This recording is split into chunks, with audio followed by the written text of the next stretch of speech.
इन 26 आयतें जो वायलेंस की टीचिंग है इस्लाम के अंदर, जो पूरी दुनिया में आतंक का सबब बनी हुई हैं, इनको कुरान से रिमूव होना चाहिए।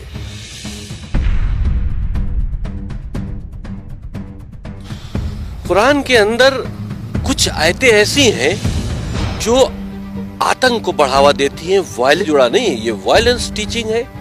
ये एक तरह से आतंकी गतिविधियों में मुसलमान बच्चों को लिप्त करने की बात है और उसका सहारा कुरान मजीद से लिया जा रहा है।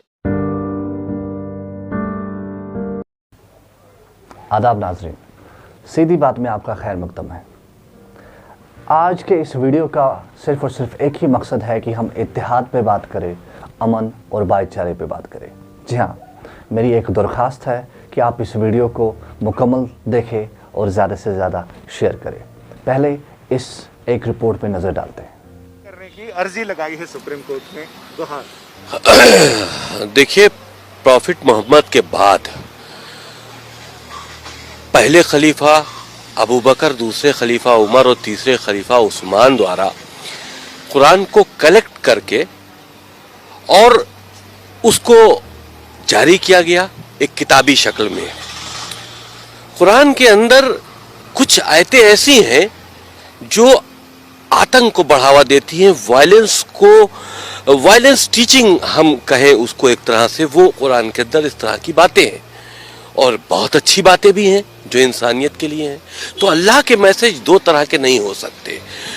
तो ये तीन जो खलीफा थे, इन्होंने ताकत का इस्तेमाल करते हुए कुरान के अंदर अमेंडमेंट करके इस तरह की आयतों को डालकर कुरान शरीफ को दुनिया के लिए जारी किया और उसी का सहारा लेकर पूरी दुनिया में आगे बढ़े हैं ताकत के दम पर इस्लाम को फैलाने के लिए। कोई भी धर्म मोहब्बत से फैलाया जा सकता है, ताकत के दम पर नहीं फैलाया जा सकता।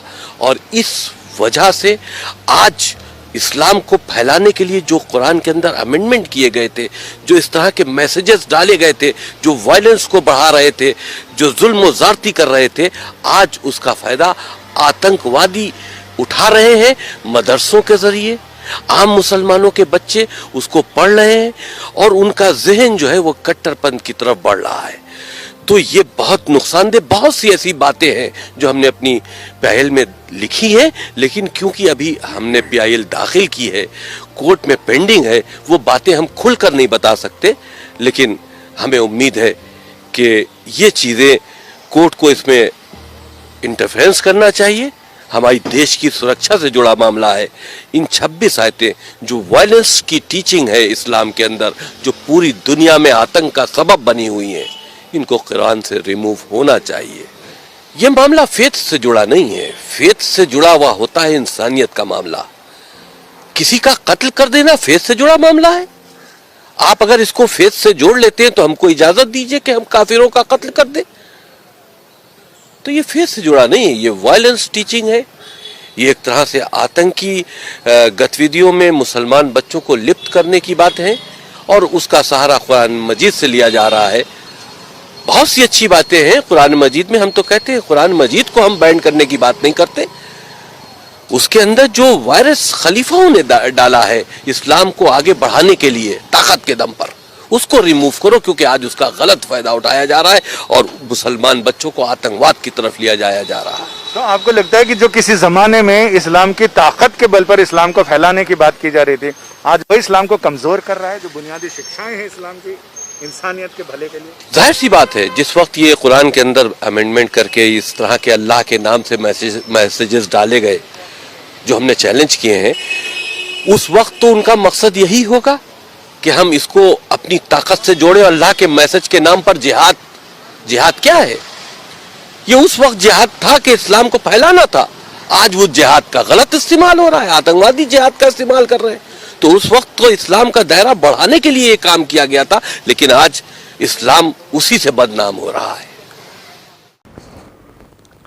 जैसा कि आपने देखा कि एक सईद वसीम रिजवी नामी शख्स जो central Shia Waqf board UP के चेयरमैन भी हैं, ऐसा दुनिया में पहली बार हुआ है, शायद पहली बार ऐसा दुनिया में हुआ है कि एक शख्स कुरान शरीफ के ऊपर केस करते हैं सुप्रीम कोर्ट में کہ 26 آئے کریم جو ہے ان کو نعوذ باللہ ڈیلیٹ کرنی چاہیے.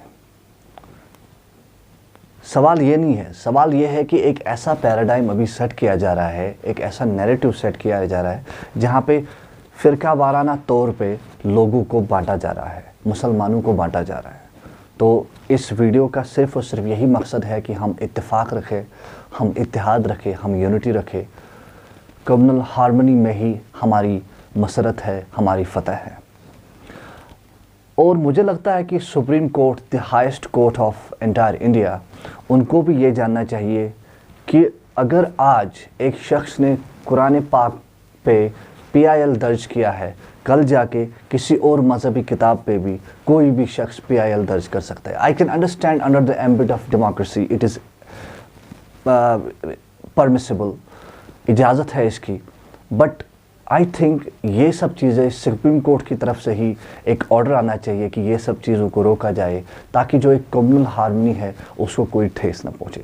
ساتھ ہی ساتھ میں اپنے بھائیوں کو، جو ہمارے شیعہ بھائی ہے، سنی بھائی ہے، ان کو درخواست کرتا ہوں کہ وہ اتفاق رکھے، اتحاد رکھے، اسی میں ہم سب آگے بڑھیں گے. اگر ہم اس شخص کی ہسٹری بھی جانیں گے تو یہ پہلی بار ایسا کوئی کام نہیں کر رہے ہیں. سعید وسیم رضوی صاحب جو ہے یہ پہلی بار ایسا کام نہیں کر رہے. اس سے پہلے بھی بہت ساری ایسے چیزیں ہیں جو جس پہ انہوں نے کیس کیا ہے، اپنی رائے ظاہر کی ہے. سپریم کورٹ بار بار یہ جاتے ہیں، اسلام کے خلاف جاتے ہیں، جو ہماری مذہبی کتاب ہے ان کے خلاف جاتے ہیں.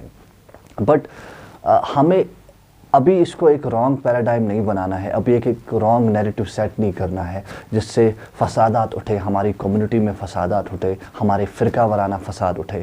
تو میری سب سے یہی گزارش ہے.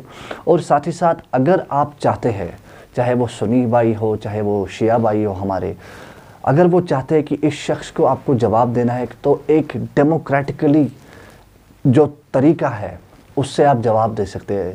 آپ بھی ایک جو PIL ہے وہ درج کر سکتے ہیں. ساتھ ہی ساتھ آپ کیس درج کر سکتے ہیں، آپ بھی اپنی شکایت درج کر سکتے ہیں کسی ڈپارٹمنٹ میں، آپ بھی ایک آرٹیکل لکھ سکتے ہیں اخبار میں. I think that is the right thing to counter these problems in entire country. That's how I see it. تو کسی کو گالی دینے سے، کسی کو برا بلا کہنے سے کسی چیز کا حل ہونے والا نہیں ہے.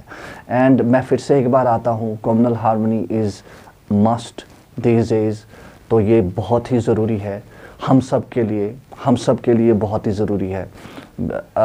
اور ساتھ ہی ساتھ میں یہ بھی کہنا چاہتا ہوں کہ رسول اقدس صلی اللہ علیہ وسلم ہم سب پہ رحمت للعالمین آئے.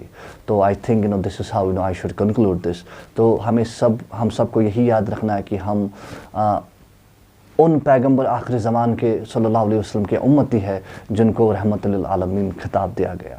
تو یہ یاد رکھتے ہوئے، یہ اہم بات یاد رکھتے ہوئے ہم یہی کوشش کریں گے کہ ہم ایک دوسرے کے ساتھ رہے، اتفاق کے ساتھ رہے، ایک دوسرے کے کام آئے، ایک دوسرے کے قریب رہے.